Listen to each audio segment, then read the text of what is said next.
Hi, this is Time with Gloria. So today I'll be giving you 5 tips on how to cope with rejection in marriage. Concerning my last video, I had a few people say, "Oh, how about rejection in marriage?" I think I literally spoke generally about marriage, and people are concerned about rejection in marriage. Someone said to me, "My husband literally rejects me. I can't have access to him because he doesn't pay attention to me." So I'm just giving you a few tips about rejection in marriage, and hopefully it will help. So the first one is the key thing really, is to pray. So when you pray, just commit your husband into the hands of God. Commit his heart to the hands of God. So I'll be talking about the book of Esther, how Esther prayed, went to the king and found favor with the king. And I'll be giving you some recommendations as well. Literally in the time of Esther, Haman hated the Jews because Mordecai wouldn't bow to him at the gate. It annoyed him. So Esther, what Esther had to do, she was also a Jew, so there was a decree pushed by Haman, initiated by Haman to kill all the Jews, and Queen Esther was also a Jew, so it was literally a matter of she either does something about the situation or she dies, because she's also a Jew even though she's a queen. So Mordecai said to Queen Esther, "You need to do something about the situation or else we are going to die. I don't think you're the queen, so you're going to get away with it. You're also a Jew, so you are literally going to die." So Queen Esther fasted. She told all the Jews to fast on her behalf, because at the time you couldn't just go to the king. You needed the king's permission. It was like you couldn't just go to the king. If you just went to the king, you would actually die. You'd be killed. So there was no occasion for the king to have asked Esther to go see him. So literally Esther was taking a risk by going to the king, because she could lose her life. So she said, "If I perish, I perish." So she asked the Jews to fast for her. So they fasted for her, and then she went to the king. So she made her request known to the king, and her request was granted. So if you're a woman, really you are the queen of your home, and your husband is the king of the house. So communication might be difficult, because if like you're communicating something to your partner or your husband and you're not getting feedback or the response you want, that could be a very difficult situation. So it's important to pray and commit the heart of your husband to God, because the scripture says the heart of the king is the heart of the Lord. So you need to literally use the scripture of Esther to pray for favor before your husband, who is the king of your home, to pray that he grants your request. Because there's one thing asking, and there's another thing the request being granted. They are two different things. And if you don't have favor with your husband or your partner, then it's like you're going to talk, but they're not going to listen. So I think Esther is a good scripture to use to literally pray that God should grant you favor before your husband. So I think the scripture is in Esther chapter 8. If you just read the scripture of Esther chapter 8, it will give you the whole story of Esther. The second tip is to communicate. Communication is very important, because if your husband is rejecting you in a certain area, or your partner or your wife is rejecting you in a certain area, and you're a godly man, you need to communicate what the challenges are, what your challenges are with your partner. You need to communicate all of that to your partner. So that's very, very important. You need to be specific. You need to give specific examples of scenarios where you feel like you had been rejected and they hadn't paid attention to them. That's really, really important. But in connection with the first step, which is prayer, they go hand in hand. You need to pray and then communicate. So communication is very, very important. And you need to be patient as well, because that's the third tip. Because you might communicate, you might be praying, you might be communicating, but you might still not get the feedback you want. So you need to be patient. You need to wait upon the Lord. You need to be patient with your partner.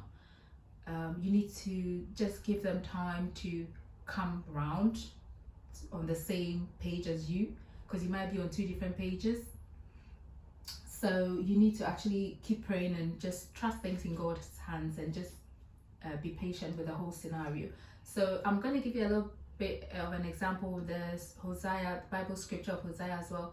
So in the scripture of Hosea 1:2, the Lord literally said to Hosea that go for a prostitute, a whore, and marry her. So let's just think about this scenario. What if God said to you that marry a whore? Like, if you're a man and God said to you, go for a whore and marry her. Put yourself in Hosea's shoes. And I know now, like, everyone wants a goodly man, everyone wants a goodly, godly woman, everybody wants a godly man, everybody wants like something good. So what if God said to you, marry a whore? What are you going to do? So we need to follow the example of Hosea. Look up to Hosea's situation, put in your situation. Your situation isn't as bad as Hosea's, so infidelity, let's like parallel Hosea's situation with a cheating partner.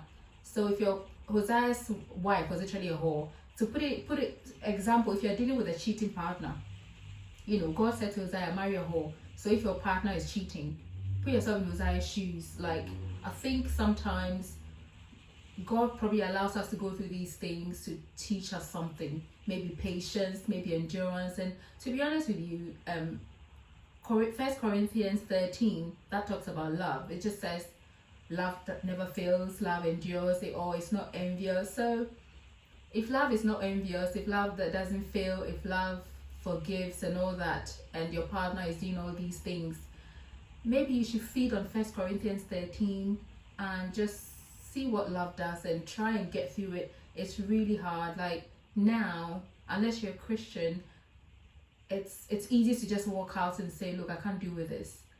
But if you want to have a godly marriage, and you probably have to go with the scriptures and endure. Because last night I was having a chat with a friend and we're talking about marriage and challenges, and it was like, oh, I'm going to leave and I'm going to leave and I'm going to leave. And it's like, you leave, and the next person isn't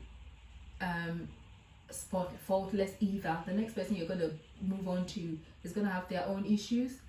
So unless the issue is just really serious and it can't be resolved, like maybe, I don't know, you feel like this person is going to end up killing you or whatever, you're going to lose your mind if you stay in this relationship, maybe that's good grounds to leave, because really you're better off alive than maybe losing your mind or dying. But if it's a reasonable situation where you know that there could be a turnaround, then it's just best to fight for it, and using the scriptures helps. So yeah, so I thought I would give you that scenario of Hosea, especially if you're dealing with infidelity, to see how you can just endure it, and just like maybe you put yourself in Hosea's shoes, and God literally said that to him to marry a whore, and just see how you can endure through the infidelity, pray through it for a turnaround, whilst committing the partner's heart into the hands of God to turn it around to favor you the way you want it to be, or you want their hearts to go. So love, literally rejection, it's all about long suffering as well. Like in marriage, rejection in marriage, you've got to have that gift of long suffering, or that quality of long suffering, because when you went to the altar, remember you said for better or worse. So the worst is maybe the infidelity, the worst is the rejection. There are the good times if you've got kids, the good times come with the kids, the celebrations, success, maybe you've made achievements, you've been able to set up a business, your kids are doing well at school. Those are the good bits, that's for the better. The worst is the rejection, the infidelity, all the other ones. So if you just say for better for worse, it's for better for worse. You enjoy the better times, you endure the worst times. So you need to have the gift of, or the quality of long suffering. You should be able to endure it. Long suffering is literally just enduring a difficult situation regardless. So you need to have the gift of long suffering. So it could mean that maybe God has allowed this difficult marriage for a reason. It could mean that God is using the circumstances to teach you something, to train you. I don't know. And also it could even mean that God is leaving the soul of your partner in your hands. So maybe God wants you to fight for your partner, your partner's soul, because maybe your partner is going wayward and you are sort of in right standing with God, in quotes, because we are all sinful. So, but at least, you know what I mean, you're standing right with God, and maybe your partner is the one going the other way. So God might be holding you accountable for your partner's soul. So you're responsible for praying for this person, waiting on God for this person to turn around, and heaven will applaud you if you're able to you don't give up on them, and you're able to endure for their sake, to put them in right standing with God as well. So like I said, unless it's absolutely a serious scenario where you're going to lose your mind or you're going to die if you keep on in this relationship, then it's worth fighting for, because that's what 1 Corinthians 13 tells us anyway. So you might want to have a think about that. So the fifth tip is to commit the marriage into God's hands and ask for His will to be done. It's very important that in all we do, we ask for God's will, because God's will is the ultimate. You can do whatever you want to do. You can have your plans, but if you're a child of God and you're walking with God, then His ultimate will needs to be done. So I believe that for the first tip, whilst you've done all of these things, just ask for God's will. And God's will isn't necessarily what we desire. So you might want result A, God's will might be results B. So after you put your request before God, which might be request A, God might give you answer B. So once you say, God, let your will be done, the answer you might get might not be the request you put to God. So if you said that prayer, keep an open mind. Anything could happen. It might not be what you asked for. So I'm going to also talk a little bit about Leah, who was rejected by Jacob, sort of. Rachel was preferred over her. So Jacob's, ideally in the scripture, in the story, the Bible story, Rachel was Jacob's preference. Like Jacob was crazy about Rachel, and then his father-in-law gave him Leah. Like I think it was a tradition. So it was like the second daughter can be married until the first daughter is married. So then Jacob had to marry Leah and work for about 7 years and then marry Rachel. So ideally his heart was with Rachel, not with Leah, because Rachel was what he wanted. So he was sort of rejecting Leah.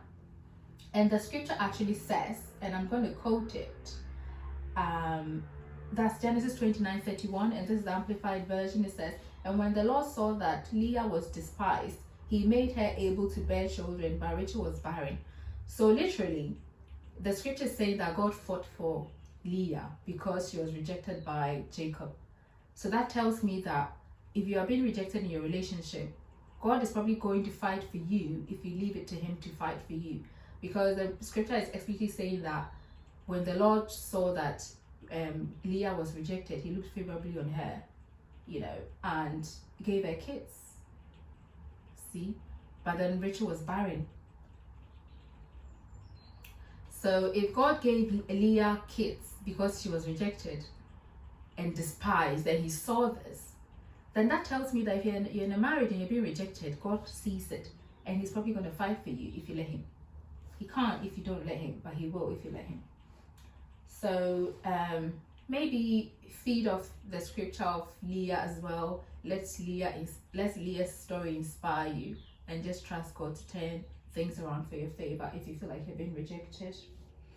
So the recommendations, I've got a few recommendations about rejection in marriage. So there's a lady, Shauna Shanks, and her story is a fierce love.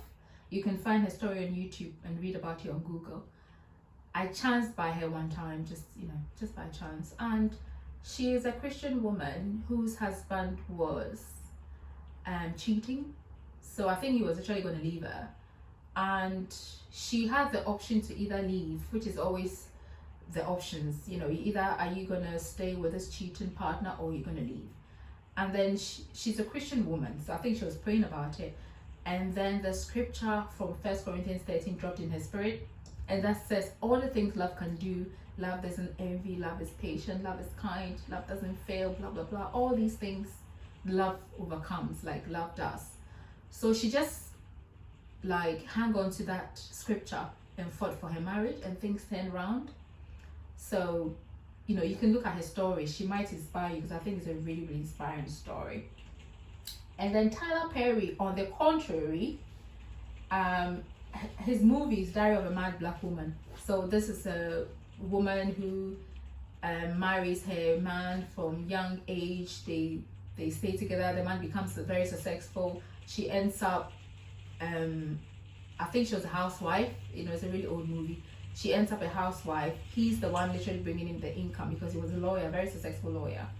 And then he just ditched her and went for another woman. So she was really hanging on to the marriage, because that's all she knew, and he's all she had. And you know, they started out young together, so it's like, this is all I've got. She held on to him, but he just ditched her, treated her really badly, and went for another woman.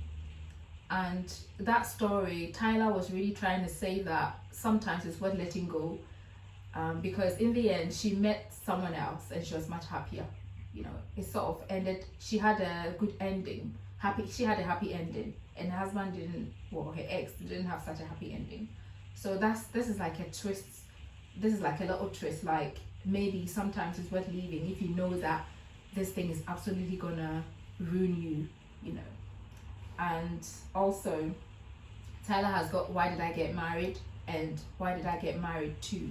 These are all stories that his stories are literally on the other side of the coin. If you really know that this absolutely is gonna ruin your life, maybe it's worth leaving.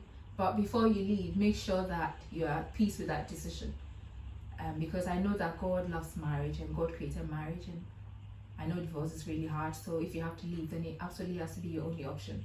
If you can fight for it, definitely fight for it.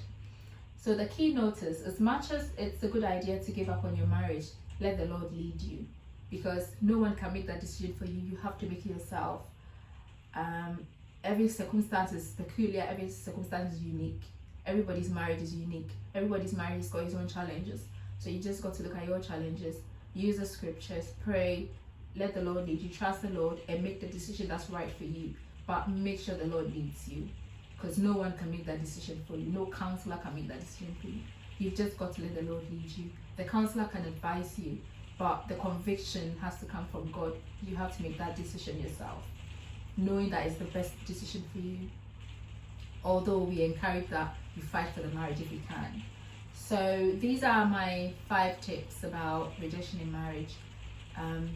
The keynote is let the Lord lead you. Pray, wait on the Lord, communicate, fight for it, let the Lord lead you. So follow me on Instagram, Twitter, like and share, and please subscribe to my YouTube channel. Thank you. Bye.